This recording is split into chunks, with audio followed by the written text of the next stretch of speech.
Olá, sejam bem-vindos ao podcast Alma de Médico. Eu sou Fernando Vidigal e junto com meu amigo Evandro de Oliveira, nós vamos mergulhar numa área essencial para a medicina, essencial para o cuidado médico, os cuidados paliativos. Doutor Evandro, encaminhar um paciente para os cuidados paliativos significa desistir do tratamento? Quais são os mitos e verdades dessa área tão essencial, mas muitas vezes tão injustiçada por mitos e questões pouco resolvidas? Para a gente poder desmistificar esse tema, quebrar paradigmas, quebrar estigmas, eu tenho o prazer de receber hoje a minha amiga e grande médica paliativista, a doutora Laura Ferraz. Laura, seja bem-vinda ao podcast Alma de Médico. Para mim é uma honra e um imenso prazer estar com vocês. Eu me sinto realmente honrada. Muito obrigada pelo convite. Laura, a gente tem tanta coisa para falar que dá até para ficar um pouco assustado, né? E assim, por onde começar, né? Afinal de contas, a gente está falando de uma especialidade que, na realidade, o que se pensa é que é o fim, né? E eu já consigo enxergar de uma forma diferente. Eu acho que é o começo. Acho que é o começo de uma jornada que se bem feita, se bem acompanhada, e aí que entra a questão da alma, tanto do médico quanto do paciente, tem tudo para ser uma jornada extremamente de sucesso. Quando é que a gente começa, Laura? Quando é que isso tudo começa? Quando é que o paliativismo começa? O paliativismo começa na abordagem do sofrimento. Quando eu consegui compreender que os cuidados paliativos são uma abordagem especializada e uma abordagem específica voltada para a carga do sofrimento causado pelas doenças avançadas. Eu consegui dissociar os cuidados paliativos da morte. Quem tem doença avançada, seja ela qual for, tem uma carga imensa de sofrimento associado. Sofrimento físico, sofrimento psíquico, sofrimento existencial. Porque lidar com uma doença é perder. São muitas perdas envolvidas e onde tem perda, tem sofrimento. Quando a gente consegue entender que esse paciente precisa de um olhar específico para o sofrimento, e o sofrimento não depende da doença, ele depende da biografia, da história de vida daquela pessoa e da relação que se estabelece com o curso da doença. Quando a gente entende isso, a gente entende que cuidados paliativos começam onde começa o sofrimento. E que os cuidados paliativos, embora seja uma abordagem altamente especializada e multiprofissional, poucas vezes vai precisar do ultra-especialista. Eu sou a especialista, lá na ponta do cuidado. Cada vez mais o que eu entendo é que os cuidados paliativos começam com o sofrimento e começam com os profissionais que estão no cuidado, não necessariamente comigo. Começa com o oncologista, com o cirurgião. Tem que começar com as pessoas que estão na base do cuidado, não necessariamente com o especialista. Laura, e abordando esse tema, que eu acho que é super importante, por que existe tanta resistência, seja dos profissionais de saúde, sejam dos familiares, em aceitar os cuidados paliativos? Será que não existem, talvez, questões internas psicológicas do próprio médico, uma dificuldade de enfrentamento, às vezes, de uma possibilidade de um desfecho ruim? Qual que é a raiz desse problema? Porque a gente tem tanta dificuldade de encaminhar um paciente para os cuidados paliativos. Eu acho que, em grande medida, Fernando, vem dessa associação dos cuidados paliativos com o nada mais a fazer. Do conceito errado. Do conceito errado. Mas esse conceito, ele tem um motivo para existir. E toda vez que eu vou falar de cuidados paliativos, eu conto essa história, né? Essa historinha da evolução da medicina. A nossa medicina é muito hipocrática. As nossas regras são hipocráticas. O nosso código de ética é um código de ética que tem ainda muitos pressupostos lá da Grécia Antiga, de centenas de anos antes de Cristo. E naquela ocasião, e o que perdurou ao longo dos milênios, é que, dentro da ética hipocrática, o médico manda, o paciente obedece. É uma ética militar. E é uma ética profundamente paternalista E não só no sentido ruim, no sentido bom também, no sentido de proteção, de acolhimento, de assumir os riscos. Então, essa figura que nós temos do médico, da medicina, da relação da medicina com a doença, é uma relação combativa. Nós fomos ensinados na faculdade que nós lutamos contra a morte. E essa é uma das primeiras coisas que, inclusive, quando você pergunta, né, para os jovens por que eles querem fazer medicina ou por que eles querem se tornar profissionais de saúde, eles falam: nós queremos lutar contra a morte, eu quero lutar contra a morte. E as pessoas acham que lutar contra a morte é o mesmo que lutar pela vida, e não é. Então, essa nossa relação dicotômica com a morte e essa associação dos cuidados paliativos com a morte vem dessa nossa construção ideológica do que é exercer a medicina e de uma fantasia de que estar pela vida é obrigatoriamente estar contra a morte. Isso é uma fantasia. Primeiro, porque todos morremos. A morte ela não está aqui para ser vencida, ela está posta. É uma experiência humana. Hoje, cada vez mais, a gente tem o poder de escolher como vivenciar e a gente consegue postergá-la em algumas situações, mas ela não é um inimigo para ser vencido. Então, quando a gente aprende a associar que a medicina está pela vida, e estar pela vida é ser contra a morte, e que os cuidados paliativos são reservados quando o meu papel de lutar pela vida se encerrou, é claro que ninguém vai querer cuidados paliativos. É claro que nós, médicos, vamos olhar e falar assim: eu vou fazer de tudo para o meu paciente não chegar nesse lugar. Exato. Porque esse lugar é o lugar da morte. E eu não estou pela morte, eu estou pela vida. Deixa eu aproveitar. Você usou uma palavra que eu adoro. Você usou uma palavra que você falou assim: escolhas. Eu acho que esse é um ponto que a gente tem sempre que colocar à frente, muitas vezes, de qualquer situação. Escolhas. E aí eu acho que a gente consegue criar duas situações. A escolha médica e a escolha do paciente. Que não necessariamente elas vão estar juntas, né? A possibilidade de o paciente ter uma escolha e o médico ter outra é muito grande.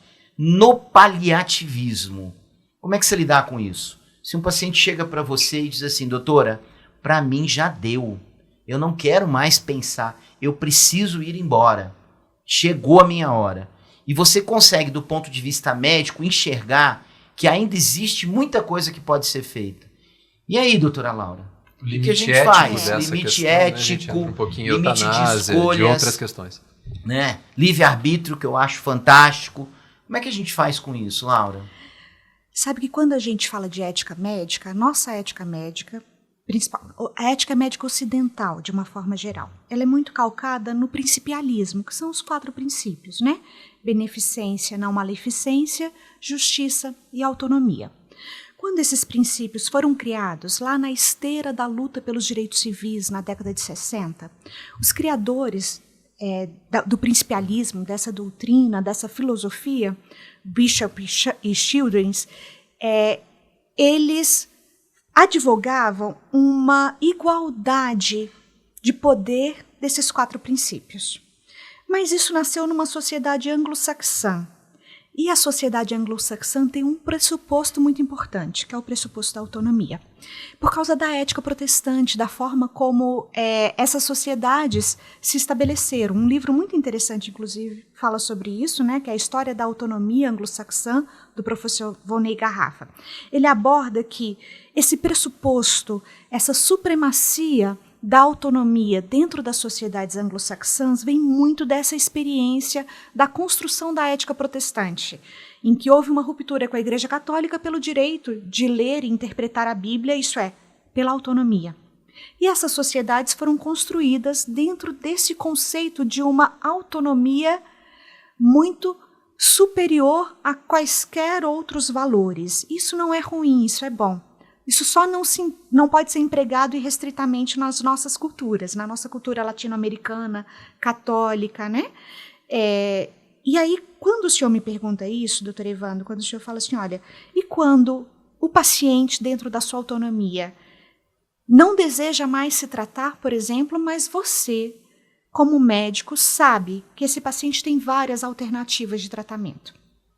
Aí eu escuto que o que a gente está fazendo, o que a gente está interpretando, é um dilema entre dois princípios, entre a autonomia e a beneficência. Você, como médico, tem o dever da beneficência, mas também tem o dever de prezar pela autonomia do paciente. E quando esses dois princípios estão em conflito? Toda vez que eu lido com isso diariamente, eu saio dessa dicotomia, porque essa dicotomia ela normalmente não é real. Achar que eu tenho o dever de fazer o bem e que o paciente tem uma autonomia irrestrita. Isso não é real. Se a gente coloca assim, a gente não vai resolver esse conflito.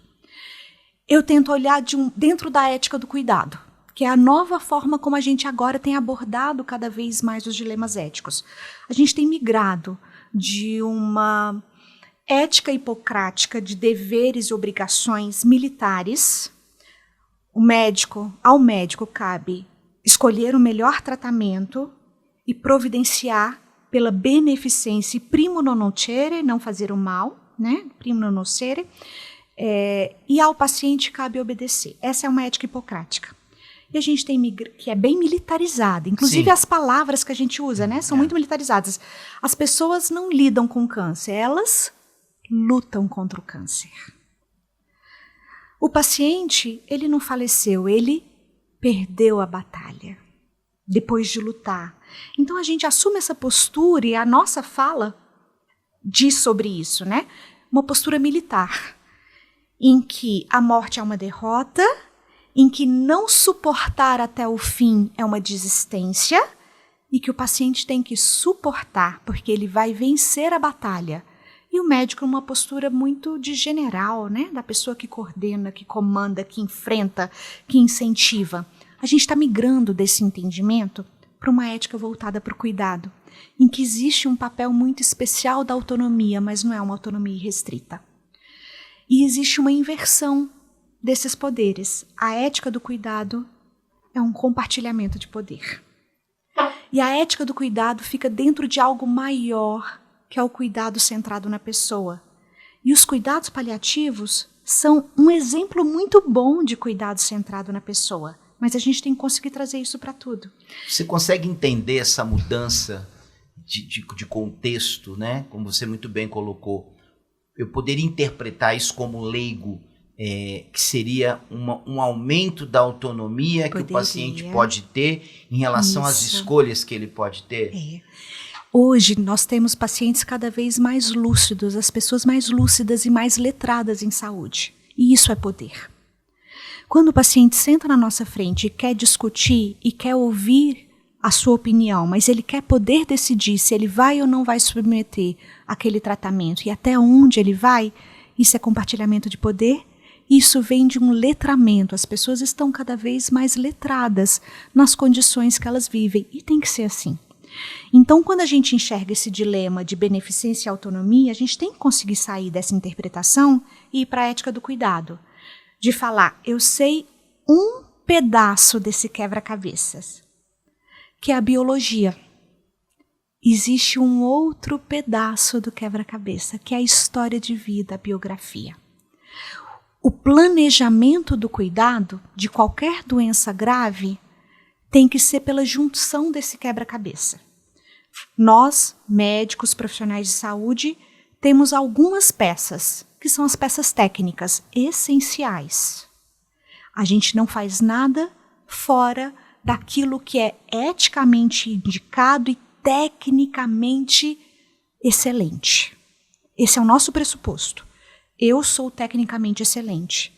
As minhas escolhas e as minhas propostas serão tecnicamente excelentes para esse paciente, mas não necessariamente são o melhor tratamento para aquele paciente. Esse é o ponto. O outro pedaço, quem traz é o paciente. Biografia, né? É a biografia.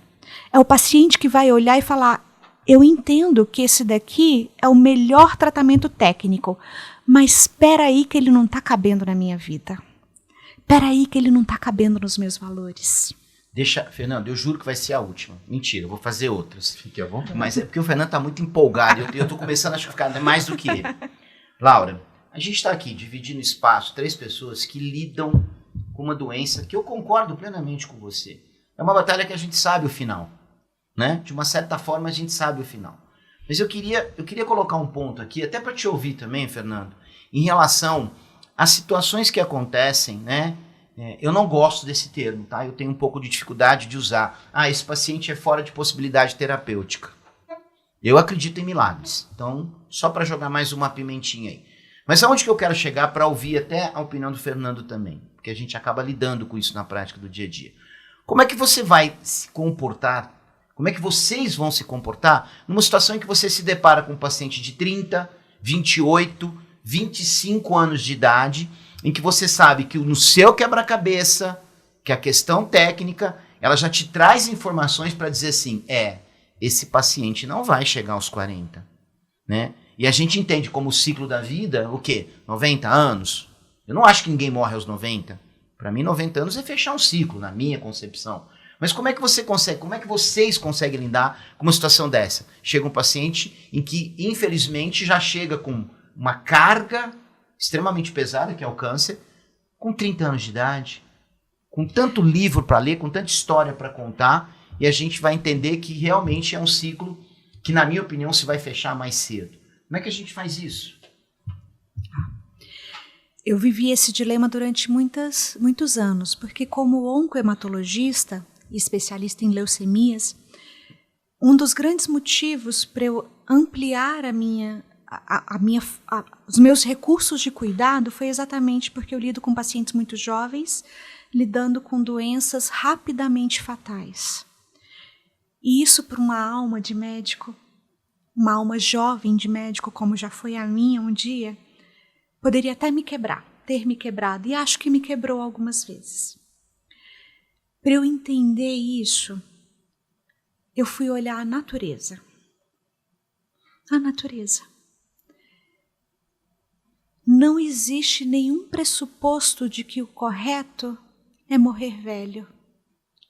E na natureza, o tempo todo existe vida e morte, e não depende da idade.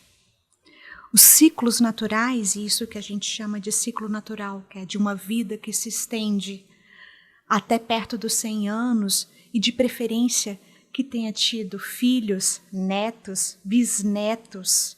Isso é, essa pessoa está se imortalizando no seu legado com a sua família. Isso não é o que a natureza ensina para a gente, doutor Evandro. A natureza ela não tem essa lógica. Essa foi uma lógica que nós construímos na nossa sociedade e no nosso entendimento do que é uma vida. Mas quando a gente vai para a natureza, a vida é caótica e incerta. E nós estamos o tempo todo lidando com a incerteza. Então, quando eu normalizo a incerteza e coloco na conta do mistério, eu não sei, porque a vida é caótica, finita e incerta. Mas ela é. E não é só a minha, é a do outro, é a da planta, é a do animal, é a da bactéria. Essa é a regra da vida. A vida é caótica e incerta. Se a gente aceita essa realidade e se a gente entende que a nossa ética é a do cuidado e não a ética da luta contra a doença, a gente resolve muito desses conflitos. E isso foi o que me ajudou a lidar com a finitude que parece tão precoce. Mas ela é da natureza. Acho que complementando, né, a definição, a analogia incrível que você trouxe aqui, eu nunca tinha pensado sobre essa ótica. Os cuidados paliativos, eles vêm como um bálsamo nesse momento, onde muitas vezes o médico não sabe explicar, o oncologista, o hematologista não sabe explicar, ou entre aspas, não aceita essa realidade. E essa visão tão diferente, tão inovadora, eu diria, dos cuidados paliativos, né, enquanto equipe, ela vem trazer esse entendimento e vem acalmar o coração e reduzir a dor, reduzir o sofrimento, que você bem disse. Eu acho que esse ponto eu não teria outra analogia, outro complemento melhor. Laura, vamos falar um pouquinho de cuidado. Você já citou cuidado, você falou de sofrimento, que é onde começam os cuidados paliativos. quem compõe um time de cuidado paliativo? Né? A gente não cuida sozinho de câncer, de doenças ameaçadoras. Quem compõe um time de cuidados paliativos? E na prática, eu sei que você já disse que o cuidado paliativo começa com sofrimento, mas quando procurar o médico paliativista? Essa é uma pergunta muito frequente que os pacientes nos fazem. Sim. E muitas vezes a gente não encaminha no momento correto. Me fala um pouquinho de time e momento de encaminhamento. Eu sempre acho que os cuidados paliativos têm que começar ali na atenção básica, né? Então, o bom médico, um médico generalista, ele tem que ter algumas cartas na manga, por exemplo. Isso para os profissionais em geral. Ele tem que ser capaz de fazer um bom controle de sintomas básico, dentro da sua especialidade. Então, um oncologista, cirurgião oncológico, tem que saber o básico de um bom controle de dor e de associação de medicamentos. O oncologista que prescreve quimioterapia tem que saber uma boa associação de controle para náuseas, tem que conhecer bem os efeitos colaterais daquilo que ele prescreve e conseguir lidar, tem que saber lidar com a fadiga, tem que ter esse conhecimento básico. Mas eu sempre falo que o cartão de visitas do paliativista é o controle de sintomas, né? Na maioria das vezes, quando é que nós somos chamados? Infelizmente, nós ainda somos chamados quando as terapias modificadoras de doença já não estão mais fazendo efeito. Esse é um momento para chamar, e tudo bem chamar nesse momento. Se o bom oncologista fez os cuidados paliativos até ali, tudo bem ele chamar a equipe, o especialista, nesse momento. Não está errado de todo, desde que ele tenha prestado cuidados paliativos antes disso, né? Então, um momento para chamar é quando a terapia não está funcionando mais. Se ela não está funcionando mais, isso tem um significado. O significado é a carga de sintomas vai dobrar. A hora que os remédios param de fazer efeito, a carga de sintomas daquele paciente aumenta muito. E aí ele vai precisar de um especialista em sintomas. E os paliativistas são especialistas em sintomas. Sabem controlar a dor independente da causa, sabem controlar o sintoma, mesmo se a causa não for mais controlável. Então é um bom momento para chamar. E tudo bem chamar nessa hora, quando o remédio já não está mais fazendo efeito. Mas não pode ser só nesse momento. Toda vez que você tem um sintoma complexo, difícil de ser controlado, você tem que chamar o especialista. Toda vez que você está lidando com um sofrimento complexo, você tem que chamar um especialista. E quando você entende que quando você está lidando com esse sofrimento, você está lidando com o sofrimento do sintoma descontrolado e por trás disso está o medo da morte, está a possibilidade da finitude, aí você fala em cuidados paliativos. Eu adoraria poder responder, Fernando, falando assim, olha, chama no diagnóstico oncológico. Mas isso não é factível e não é preciso. Primeiro que a gente não tem paliativistas para atender todo mundo que tem uma doença ameaçadora à vida. Esse é um ponto. Né? Esse é um ponto. A gente não tem médico para todo mundo. E a demanda também está crescendo. Mas nem aqui, nem em lugar nenhum. Se a gente for atender toda doença ameaçadora à vida, só porque a doença ameaça a vida, né? Que esse é o conceito da OMS de 2022. Cuidados paliativos são uma abordagem à carga de sofrimento causada pelas doenças ameaçadoras à vida. Se a gente for atender todo mundo com uma doença ameaçadora à vida, e os outros profissionais vão fazer o quê? Então, eu não acho factível a gente falar assim, olha, fez o diagnóstico de uma doença grave, chama o paliativista. Seria maravilhoso se fosse isso, mas não é factível, não é real. Então, eu acho que um bom momento é quando a carga de sofrimento precisar de um manejo especializado e de um manejo multiprofissional, porque sofrimento é tão multidimensional que uma única especialidade não dá conta. Então, como que é uma equipe de cuidados paliativos? Eu vou falar da equipe ideal. Sim. A equipe ideal é que a gente tivesse um profissional médico, que é um pedaço do cuidado, e eu vou falar para vocês que é um pedaço, às vezes, pequeno do cuidado. Porque os outros profissionais, principalmente à medida que a doença avança, eles assumem um papel muito crescente e cada vez mais importante. Um enfermeiro, uma enfermeira. O enfermeiro é o gestor do cuidado. É ele que está na beira do leito desse paciente. E ele provavelmente sabe falar desse paciente muito mais do que o próprio médico. O enfermeiro, a enfermeira, eles estão muito na linha de frente, no contato com esse paciente. E estabelece ali uma relação de confiança que poucas vezes a gente vai ver nas relações de saúde. Então, eu acho que o enfermeiro é uma peça fundamental. O psicólogo, porque a gente vai lidar com uma grande carga de sofrimento psíquico existencial, com muitas demandas. Então, um profissional da psicologia, o psicólogo, a psicóloga, precisam integrar essa equipe. E se a gente fala de sintomas, a gente vai falar do fisioterapeuta.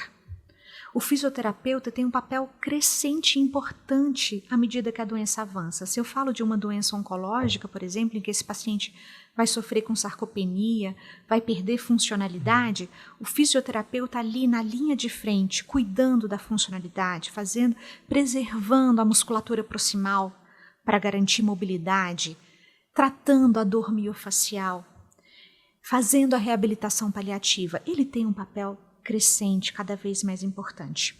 O nutricionista, a nutricionista. A gente costuma falar, e eu falo isso muito para os estudantes, assim, quer entrar numa área de conflito dos cuidados paliativos é falar de alimentação. Se a gente começa a falar de alimentação, com a nossa cultura latina, da mesa farta, né, em que se não come, morre, o morrer é sinônimo de, não comer é sinônimo de morrer.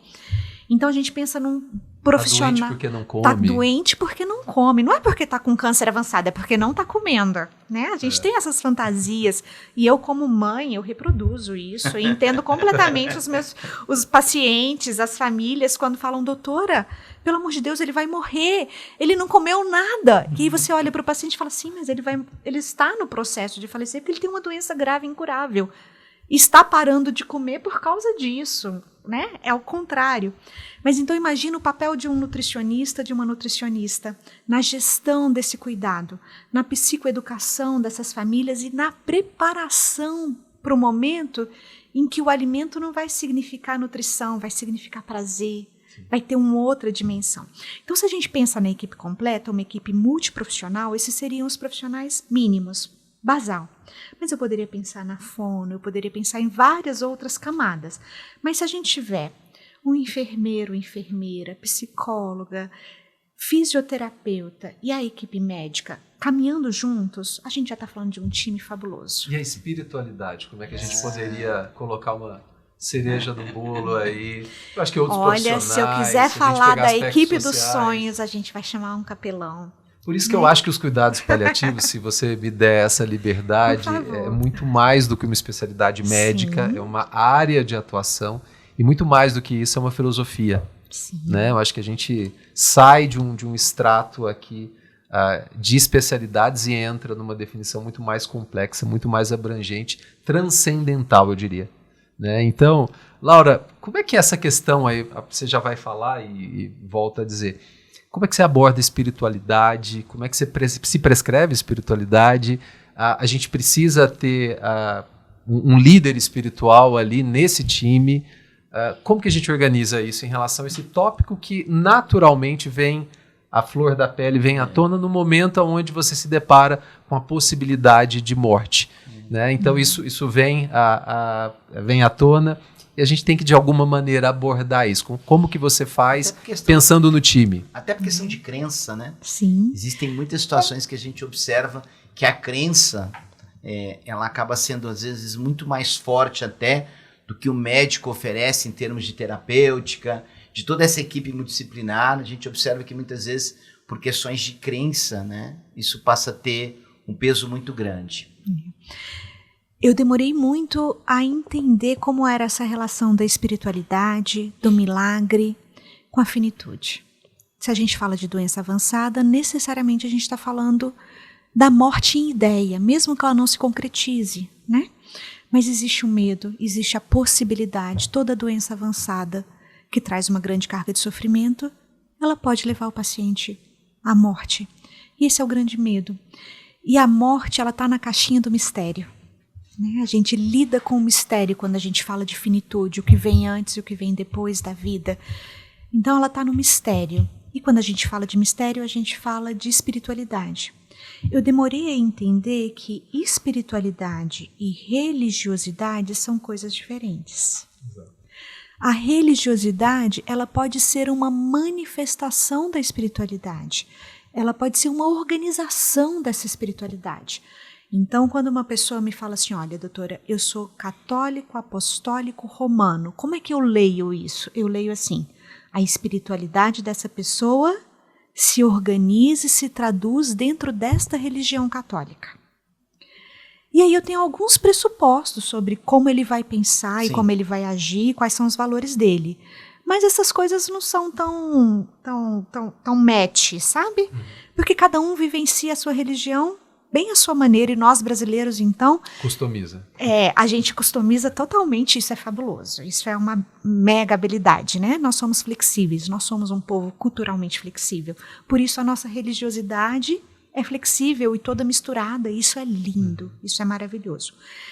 Então, para eu entender que eram duas coisas diferentes, foi um processo, principalmente porque eu fui uma pessoa que eu não aprendi a ter uma religião organizada. Por causa da minha história de vida, da minha mãe, né? De tudo que significava isso. Então, eu não fui uma pessoa educada dentro de uma religião. E eu tinha muita dificuldade em lidar com o discurso do milagre. O discurso do milagre é esse fenômeno que acontece quando a gente está lidando com situações evidentemente ruins e que você olha a lógica dos fatos e você fala, o pior está chegando. Seja ele qual for o pior, tá? Pode ser o pior de qualquer jeito, mas o pior está vindo. E a lógica nos diz que o desenrolar dos fatos vai levar a isso. E aí quando você comunica isso para as pessoas num ambiente de saúde, às vezes a gente escuta o doutora, isso não vai acontecer, porque meu Deus não vai permitir. Doutora, nós somos de uma fé de um Deus que não falha, e Deus não vai permitir que essa pessoa que eu amo tanto faleça. Ou o próprio paciente fala para a gente, doutora, eu tenho muita fé, o milagre vai acontecer e eu serei curado. Durante muito tempo, esse discurso doía no meu coração. Doía, porque eu não sabia como lidar com ele, eu me sentia impotente. Porque eu estava vendo o que ia acontecer, mas quando eu comunicava isso, o paciente escorregava nas minhas mãos e trazia uma fé tão inabalável, eu me sentia pequena naquela fé. E ao mesmo tempo eu achava que eu não podia compactuar com aquilo, porque era como se eu fosse enganá-lo.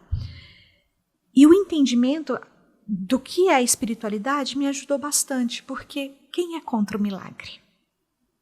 Você não precisa ter uma religião para você ser a favor do milagre. Deixa eu te interromper, só para não perder a chance.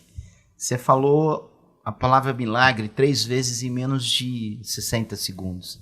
Você acredita em milagres? Eu acredito no mistério, doutor Evandro.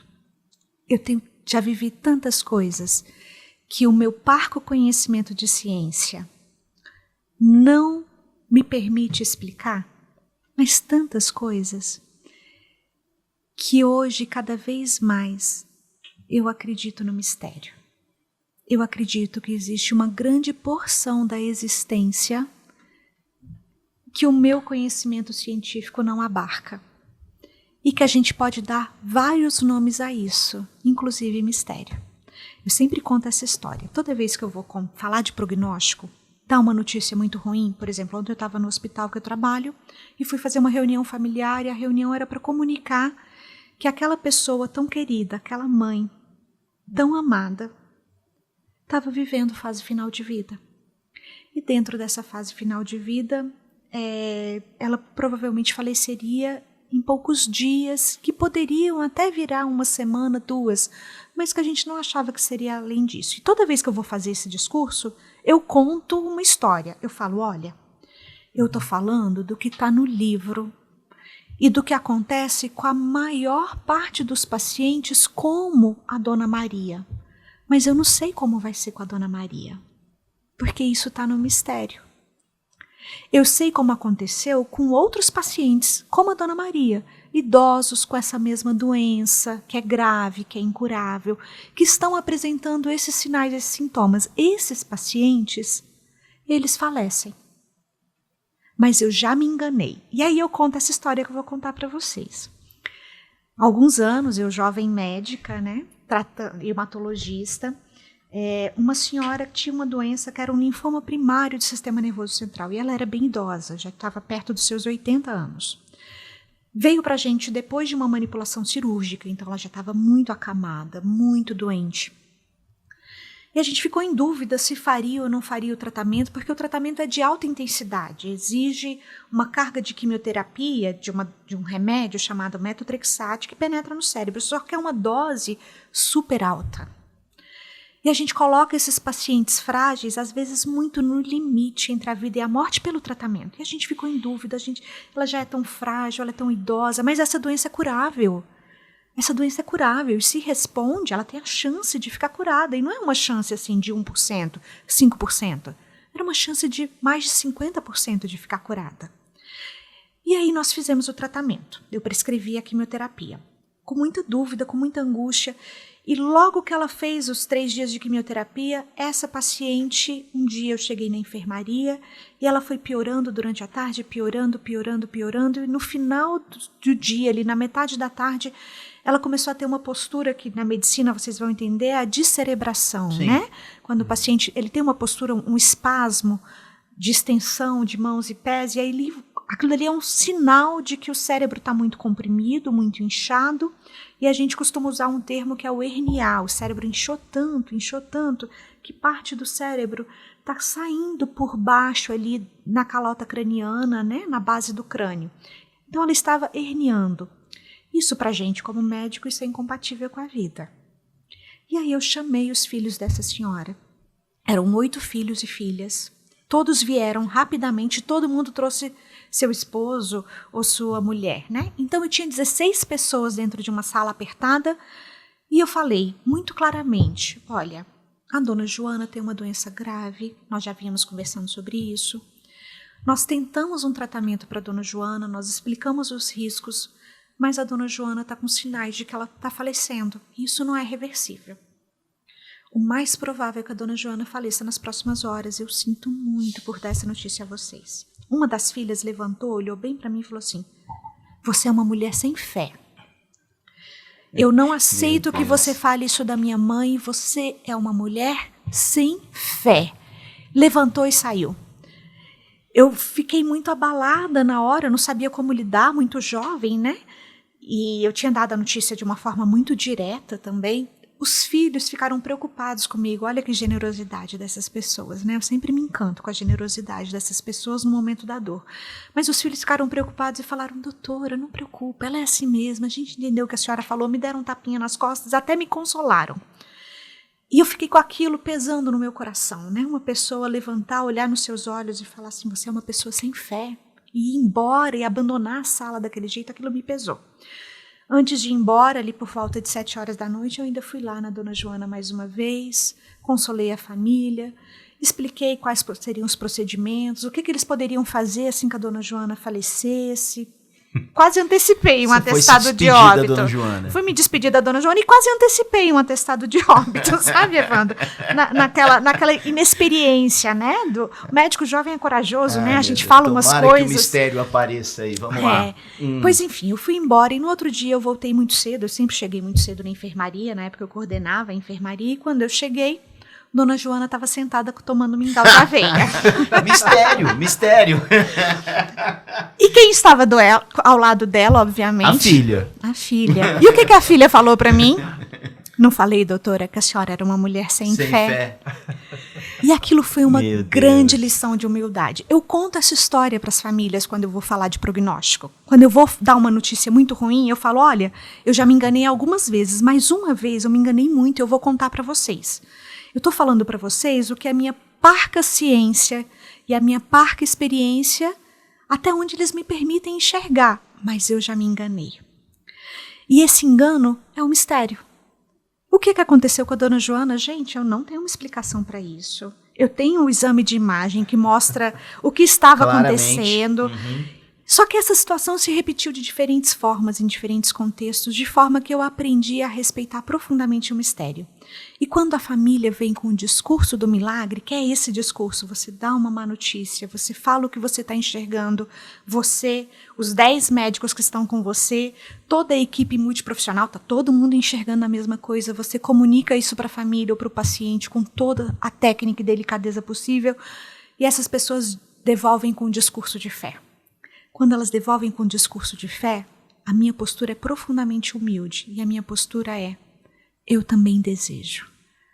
Porque pode ser que eu não consiga acreditar no milagre. Talvez eu não vá conseguir. Talvez eu não consiga acreditar de verdade que aquela morte iminente não vai acontecer, ou que a cura do câncer vai vir milagrosamente naquele momento, naquela circunstância.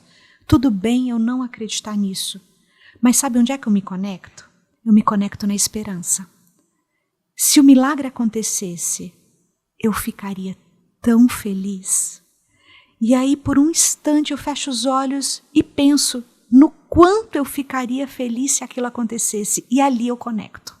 E ali a família conecta comigo, porque eu falo, eu também quero que aconteça. E eu quero. Eu posso não estar acreditando, mas eu quero muito. Se ele vier, vai ser fabuloso. Então eu costumo brincar assim, quem é contra o milagre? Ninguém é contra o milagre. O milagre pode vir. Todos queremos. Então o médico ter medo do discurso do milagre, ou se posicionar contra o milagre, porque ele quer fazer entender que o pior vai acontecer, isso é uma falta de inteligência, uma falta de delicadeza, mas que a experiência corrige, né? Corrigiu no meu caso. Então hoje, quando eu lido com o discurso do milagre, eu me conecto na esperança. Eu olho para as pessoas e falo, eu também quero muito que isso aconteça. Se acontecer, nós vamos comemorar juntos. Mas se não acontecer, eu vou estar aqui cuidando. Muito interessante. Essa história já vale como história do podcast algumas vezes. Eu também já passei algumas vezes. Eu acho e que é tão bom quando a gente erra assim, né? É o melhor erro. É onde a gente quer errar, né? Isso mostra, de certa forma, a nossa incapacidade de prognosticar adequadamente a maioria das doenças, muitas vezes ameaçadoras à vida. Mas dentro dessa linha, Laura, eu vou te fazer uma pergunta que eu tenho dúvida, óbvio, na minha prática médica. Como é que você equilibra a necessidade de ser verdadeiro, honesto com o paciente em relação ao quadro dele, sem tirar dele aquilo que a gente fala que é a esperança do paciente? Algumas famílias falam, olha, eu não quero que contem isso para o meu pai porque ele vai perder as esperanças. Né? E ao mesmo tempo, a gente lida com esse dever ético, muitas vezes, de perguntar ao paciente o que ele entendeu e explicar para ele. Né? Eu tenho uma história que é muito breve. Né? Uma vez eu atendi isso em São Paulo, na minha residência, isso me marcou muito. Um paciente com uma filha. Né? E aí, o paciente tinha um diagnóstico de um câncer de pulmão avançado, era uma doença, naquela época, ainda mais letal. E aí, naquele momento, naquela primeira consulta, a filha inicialmente havia me chamado antes dele entrar e me disse, doutor, por favor, não conte para ele não vai aguentar essa notícia. Ok. Quando ele entrou no consultório, junto com a filha, andando, ele pediu, filha, eu queria um momento em particular com o doutor. E quando ela saiu, ele falou assim, doutor, não conta para ela que eu tenho câncer, ela não vai aguentar.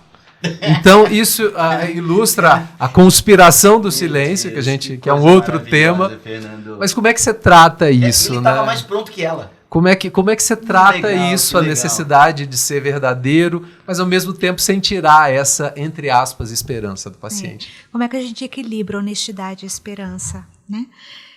Com duas coisas. Primeiro, uma grande dose de humildade. E essa humildade vem de uma consciência de que prognóstico é probabilístico. Se a gente entende bem o que é probabilística, você entende que não existe nada 100 e nada 0. O improvável acontece. O improvável, ele sempre pode acontecer. Nós não vamos nos preparar mais esmiuçadamente sobre o que é muito improvável. Nós vamos nos preparar para o mais provável. Mas a gente sempre vai deixar uma boa dose para o improvável, porque eu estou falando de probabilidade. Então, como é que eu equilibro a esperança e a honestidade? Eu primeiro parto do pressuposto que eu sempre posso me enganar. Então, eu sempre vou conduzir essas conversas com muita humildade. E deixando claro que eu falo do livro, eu falo de como é a doença em outras pessoas, mas que eu não sei se aquilo vai caber para aquela pessoa em específico. E ali você abre o canal da esperança, né? Ali você deixa a margem da esperança. Isso é muito bonito. Então você fala, olha, eu estou falando do livro. E aí o paciente fala assim, mas o Google me disse que essa doença mata em 100% das vezes. E aí eu sempre respondo isso, eu falo, o Google deve estar falando do livro e o livro fala isso em outras pessoas. Eu não sei como a doença vai ser em você. A gente vai descobrir juntos. E o improvável acontece. Se o improvável que for você sobreviver ou você se curar vier, nós vamos comemorar juntos. E nós vamos sempre deixar uma margem para isso. Mas a gente sempre vai se preparar para o mais provável. E se o mais provável é tempestade, a gente vai sair com galocha, capa de chuva e guarda-chuva. Que essa é uma das metáforas bonitas dos cuidados paliativos. Os cuidados paliativos não são a chuva. Isso saiu em um artigo há alguns anos, sabe? Falando dessa metáfora, que eu achei muito bonito. Esse artigo fala exatamente isso. A gente tem o hábito de não falar de cuidados paliativos com os pacientes porque a gente acha que a gente está trazendo a chuva. Os cuidados paliativos não são a chuva. Eles são o guarda-chuva. Você olha para o tempo, está nublado, trovejou, você fala, pode ser que chova, leva um guarda-chuva. Então você olha para a situação do paciente e percebe que ela pode piorar, que os sintomas podem se agravar, que outras camadas de sofrimento podem vir, você oferece o guarda-chuva. Quando você oferece os cuidados paliativos, você está oferecendo guarda-chuva, você está falando, olha, pode chover. Vamos colocar uma camada a mais de proteção aqui, porque pode ficar difícil. Essa não é uma metáfora minha, tá, gente? É de um artigo muito interessante. E eu utilizo isso para falar dos cuidados paliativos. Então, voltando para aquela pergunta, quando é que chama os cuidados paliativos? Tá achando que vai chover? Chama. Acha que a chuva vai ser forte? Chama.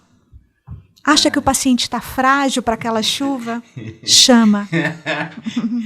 Laura, eu preciso dar trabalho para a edição. Eu sei que eles vão precisar trabalhar um pouquinho mais. Assim, de antemão, tem quase 1 hora que a gente já está conversando. Nossa, nem Parece percebi. Que faz 5 minutos. Mas eu queria dar trabalho um pouquinho para a edição, Fernando. E primeiro, de antemão, já te convidar para voltar. A gente não vai conseguir encerrar. Não, a gente vai ter que fazer mais episódios. Você vai ter que voltar. Porque realmente, assim... Tem vários temas, vários mitos que a gente vai ter que quebrar dos cuidados paliativos. Foi muito pequena perto do que está acontecendo aqui. Mas eu queria te pedir uma gentileza. Tem 3 pontos que eu quero te perguntar. Pois não. Mas, assim, respostas que poderiam ser vistas por um leigo. E respostas que a gente coloque numa rede social, claro, com a tentativa sempre de aproximar, né, o paciente do médico, o médico do paciente, e mostrar o quão importante a gente tirar um pouquinho essa parte... capitalista, chamar como quiser.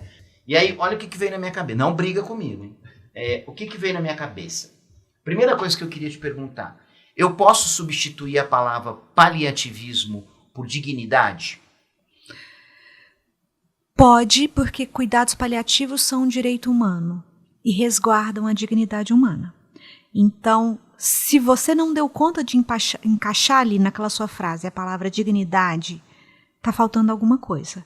Cuidados paliativos existem para proporcionar dignidade independente da situação. Então você pode. Ótimo. Segundo ponto. Paliativismo. Eu posso considerar que o paliativismo é a especialidade que vai ensinar o paciente a morrer? Eu acho que é a especialidade... Eu faria uma correção nessa frase. É a especialidade em que o paciente... vai descobrir como ele quer viver até morrer. Porque o pressuposto dos cuidados paliativos, e Cicely Saunders, né, que é a matriarca dos cuidados paliativos, ela falava isso. Eu quero te manter vivo, eu quero fazer com que você viva até o dia que você for morrer. É isso, é sobre a vida que a gente vai ter até o momento da morte. Então, cuidados paliativos são sobre vida. Mesmo quando a morte se avizinha. E por fim, faz parte do paliativismo o sofrimento físico? Se a pessoa está lidando com uma doença grave, ela está lidando com sofrimento físico em diferentes medidas. E a primeira coisa de qualquer médico, de qualquer situação, mas sobretudo dos cuidados paliativos a gente não negocia com o sofrimento físico. Sofrimento físico é para ser aliviado em qualquer circunstância e a qualquer custo. Então, é o primeiro pressuposto dos cuidados paliativos e deveria ser, de forma geral, da medicina. Alívio, sobretudo. Nós não podemos tolerar e normalizar sofrimento físico em nenhuma situação, porque isso não é digno. É interessante isso, porque eu estou te perguntando isso assim, porque são pontos que a gente vê no dia a dia da nossa convivência com o paciente, né? Eu fico pensando sempre assim, como é que a gente quebra determinados paradigmas? Como é que a gente consegue mostrar para as pessoas que o que realmente parece nem sempre é, né? Que o que realmente parece que pode ser o fim, pelo contrário, é o início de uma nova situação que a gente vai ter que viver, né? Eu tomei a liberdade de perguntar para você, o nome do livro chama-se A Morte é um Dia que Vale a Pena Viver. É da Ana Cláudia Quintana Arantes, que é uma geriatra, né? Que acabou partindo mais para esse lado de abordar o fim da vida de uma forma muito mais digna. E eu acho que esse é um ponto importante, é a gente poder mostrar que o que parece muitas vezes que se espera não é verdade, não é o que realmente vai acontecer. E se preparar sempre, né? Eu acho que quando a gente tem a oportunidade, claro que ninguém vai começar sempre pensando, eu estou acordando hoje me preparando para a morte. Não é isso, né? Falando mais, inclusive, do paciente oncológico, né? Eu acho que se você puder cada vez mais mostrar a importância de não estabelecer data, né? Você viveu isso com a dona Joana, né? Eu acho que isso gera uma necessidade grande de que as pessoas possam quebrar alguns paradigmas, né? E não entender o paliativismo como sendo o fim. Pelo contrário, eu acho que é início de uma bela jornada em que talvez até o processo de maturidade pessoal que essa pessoa não conseguiu em, sei lá, 70, 80 anos, ela vai conseguir adquirir em tão pouco tempo, né? Isso eu acho que é importante a gente tentar mostrar. Eu tenho vários pacientes oncológicos, inclusive, que me procuram cada vez mais precocemente no meu consultório, né? Porque querem lidar com sintomas ou porque estão com medo da morte e vieram atrás de mim para saber, olha, meu oncologista não fala você. Eu vou morrer, eu quero alguém que seja honesto comigo. Me fala, eu estou morrendo? Porque meu oncologista não me fala isso. Então as pessoas vêm com uma ansiedade, vêm me procurar, às vezes por causa disso, porque querem saber se estão ou não estão morrendo, né? E aí, isso é muito interessante. Na maioria das vezes elas não estão morrendo, ocasionalmente estão, mas na maioria das vezes o oncologista não mandou me procurar e eles foram sozinhos, por pura ansiedade mesmo, e essas pessoas não estão morrendo. Mas apesar disso, essas pessoas ficam. Elas ficam porque elas entendem que os cuidados paliativos são uma camada de proteção para o sofrimento. Então, para um paciente que está enfrentando uma jornada na oncologia, por exemplo, se ela puder ter acesso a essas camadas de proteção, para sofrer menos com a quimio, sofrer menos com a rádio, para ter uma rede de apoio emocional, para não ter assuntos tabus. E é claro que uma pessoa que está lidando com uma doença grave precisa conversar sobre a morte. E esse é um ótimo lugar para se conversar sobre isso. Então, entender que sempre é hora de procurar os cuidados paliativos. Acha que vai chover? Está gotejando? Coloca uma camada a mais de proteção. Traz o guarda-chuva. Não, essa foi Traz o guarda-chuva. Sensacional, sensacional. E acho que você deu uma aula pra gente aqui a respeito dos cuidados paliativos. Eu aprendi muito, viu, Laura? Obrigado. Fernando, Os cuidados obrigada. paliativos é sobre vida. A gente usa tanto esse termo, sobrevida. O cuidado paliativo é sobre vida, é sobre qualidade de vida. É como viver a vida até um dia que a gente vai morrer. Isso faz parte da nossa existência. E para a gente findar aqui, eu queria agradecer a Laura. Esse é o primeiro de vários outros episódios, parte 1, que a gente vai precisar retomar com outros temas. Eu tenho certeza que a gente vai precisar de você e a gente já conta com você.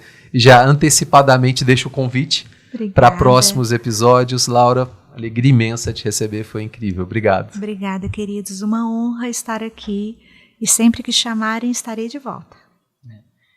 Laura, duas coisas. Primeiro, eu sempre gosto muito, até pela questão acadêmica da minha vida, por ser um professor de curso de medicina, de tirar um aprendizado pontual em relação ao que a gente acabou de viver aqui. E você usou uma palavra tão interessante que eu nunca imaginei na minha vida que pudesse ser vinculada à palavra milagre. que foi a questão do mistério. O mistério. E o mais legal, o mais bonito do que eu achei na sua fala em relação ao mistério é que você conseguiu conciliar isso de uma forma tão humilde a ponto de chegar para a família e falar assim, eu não sei. Hoje em dia, infelizmente, o contexto da educação médica, né, a gente tem discutido muito isso, a formação médica, ela passa muitas vezes por uma necessidade, por uma soberba que não permite que essa frase seja utilizada. Eu não sei. E talvez eu acho que seja uma das frases em que mostra o quanto você sabe, né? O limite é um saber. Eu admiro muito mais profissionais que conhecem o seu limite do que aqueles profissionais que não têm medo do limite, né? A gente nunca vai poder ser mais agressivo do que a doença. Não faz sentido. A agressividade maior que a doença tira totalmente a palavra dignidade do paciente. E falar de câncer, e falar de paliativismo é exatamente isso. Eu não sei. Eu acredito em mistérios e eu não sei. Esse é um ponto que para mim hoje ficou muito, muito, muito marcado. Fernando gosta de terminar de uma forma que você já até adiantou. Mas tem alguma outra história tão legal quanto a da Dona Joana para você contar, para a gente fechar com chave de ouro? Deixa eu pensar. São tantas que tem que escolher uma, pensar uma delas. Eu tenho uma história que sempre eu conto, porque essa história foi uma das histórias que me ensinaram a dissociar os cuidados paliativos de retirada de suporte. Tinha uma paciente muito querida, o nome dela era Cristina. Ela tinha um câncer de mama triplo negativo. Um câncer de mama que naquela ocasião, naquela época, hoje esse prognóstico está mudando, mas era uma doença com menos alternativas de tratamento. E ela me procurou um pouco antes, no começo da pandemia, para me falar assim, olha, eu estou vindo aqui porque eu tenho uma doença grave e incurável. E eu sei disso, eu sou advogada, ela era uma pessoa muito diferenciada, e ela falou assim, a pandemia está aqui, as pessoas estão morrendo, então eu vim aqui porque eu quero escrever um documento, e nesse documento eu quero que esteja escrito que se eu tiver Covid não é para me entubar. Porque eu não quero morrer entubada e eu sei que eu tenho uma doença que já é incurável. Que é esse limite da beneficência e da autonomia que a gente estava discutindo, né, doutora Evanda? Então ela me procurou para fazer as diretivas antecipadas de vontade. Que é quando o paciente, dentro do entendimento da sua condição, ele coloca os limites daquilo que ele aceita que seja feito com o seu corpo ou não. E nessa ocasião, eu fiquei muito sem saber o que fazer, porque ela, apesar de ter uma doença grave e avançada, fazia pilates 3 vezes na semana, dirigia, buscava a filha na escola e tinha uma vida que era muito perto da vida que eu tenho, sem ter uma doença grave e avançada. Eu olhava para aquilo e achava isso tão dicotômico, né? Tão difícil de fazer. E a gente foi elaborando, e eu fui eu brinco falando assim, que às vezes eu sou a paliativista que manda entubar, né? Às vezes eu sou. As pessoas me chamam para falar assim, olha, eu acho que esse paciente aqui não é para fazer cuidados, não é para ir para UTI. Eu acho que ele tem que fazer cuidados paliativos, como se fossem duas coisas distintas, separadas, ou excludentes, né? E aí eu olho para o paciente e falo, não, mas espera aí. Esse paciente tem reserva biológica para enfrentar o estresse agudo de uma intercorrência aguda. Ele tem reserva biológica. Aí eu sou a paliativista que manda entubar. Eu falo, não, peraí, a gente vai entubar sim. A gente vai colocar medida invasiva aqui sim. E essa paciente foi uma queda de braço, né? Mas eu fui a pessoa que falou assim, olha, Cristina, vamos fazer um teste. Se você pegar Covid, se acontecer alguma coisa, a gente faz um teste. Eu prometo que se passarem-se tantos dias e você não responder, se você estiver piorando, aí sim eu tiro medidas invasivas, aí eu te devolvo para o curso natural da doença. Mas vamos fazer um teste. E, assim, incrível. E aí ela aceitou, ela falou, tudo bem, eu aceito fazer um teste. Um teste. Mas ai de você, se você ficar prolongando e me mantendo em cima de uma cama e ligado em aparelho, Tô fazendo porque é com você, torcedeira. Então eu fui a paliativista ali no jogo de forças, né? Sensacional. E aí, no final das contas, 3 semanas depois, ela teve Covid. E foi Covid grave. E eu fui correndo pro hospital, né? Naquela época, no auge, numa das ondas da pandemia. E eu fui correndo pro hospital e eu cheguei lá, não deu outro. O oncologista falou assim, nossa, ela tem um câncer de mama triplo negativo, metastático, nós não vamos entubar essa pessoa. E eu cheguei nos 45 minutos ali do segundo tempo, pelo amor de Deus. Entuba! E ele olhava pra mim e falava assim, mas quem é você mesmo? Eu falava, eu sou paliativista dela. E no final deu tudo certo. Essa paciente fez um trial de UTI, isso é um teste com as medidas terapêuticas. Ela realmente tinha reserva biológica. E ela sobreviveu à Covid, passou por um período de reabilitação e ela brincava falando assim, olha, eu só aceito passar por isso se você me falar que eu vou sair disso limpando minha própria bunda. Então, eu falava que era o critério dela. O critério de dignidade dela é a independência a ponto de limpar a própria bunda. E aí, todos os dias eu ia lá na UTI e falava assim, ela vai conseguir se limpar?